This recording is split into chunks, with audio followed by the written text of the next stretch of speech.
May buntag sab. Karong adlaw kita ra gyud ang mahimong santos. Kaya kita ra may ni adere. First, I will talk about the other gospel and then madto ko sa gospel karong kabuntagon.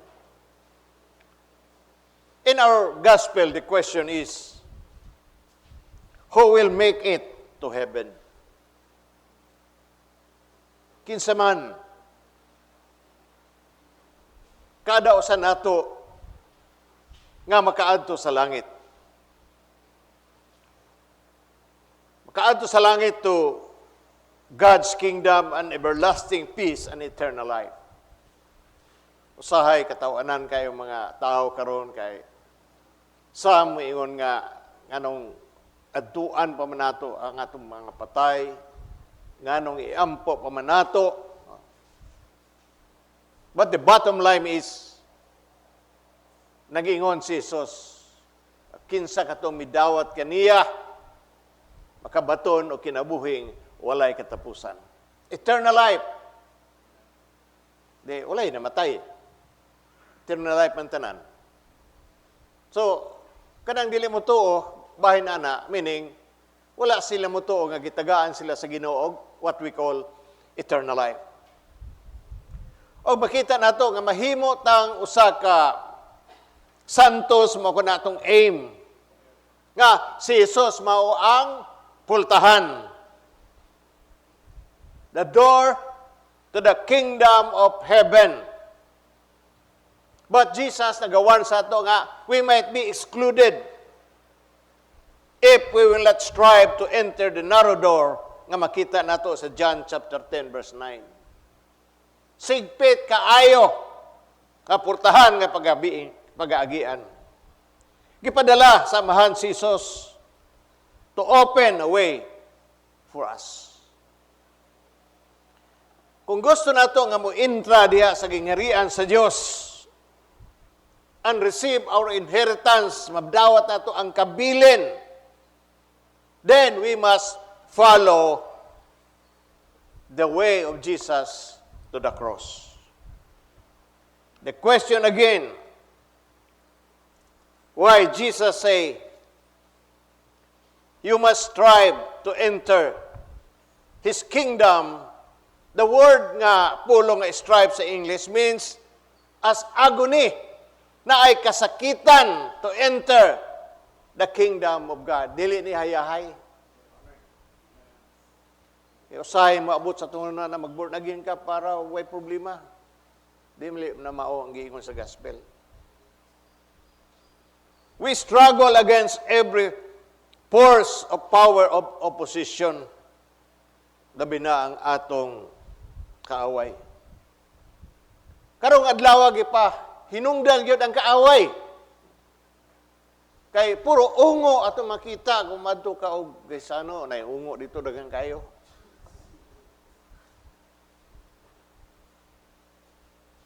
Ganahan sa mga tao.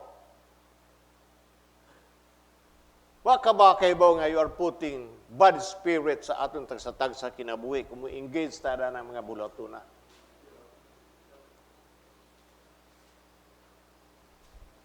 The good news is that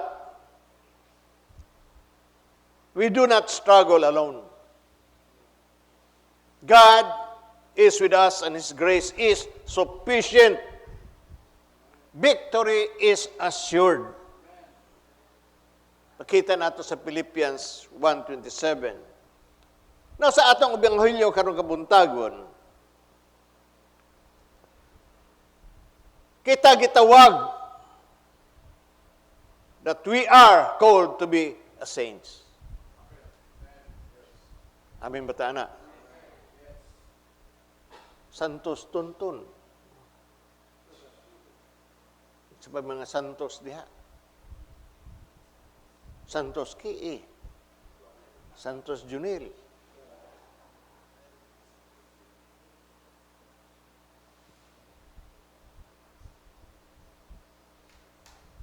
Bilma Santos. Ilabot na. We are to become saints as we meditate on the gospel God is calling us to live one of the beatitude nga iyang gihatag kanato. Nagingon siya bulahan nga may ila nga sila kabus. Sa mga butang nga espirituhanon, kay maangkon nila ang paghari sa Diyos. Bulahan na nagsubo, kay lipayon sila sa Diyos. Bulahan ang pabusanon, kay maila ang tibuok yuta. Bulahan kato naningkamot pagtuman sa kabubuton sa Diyos, kay tagbawon niya sila.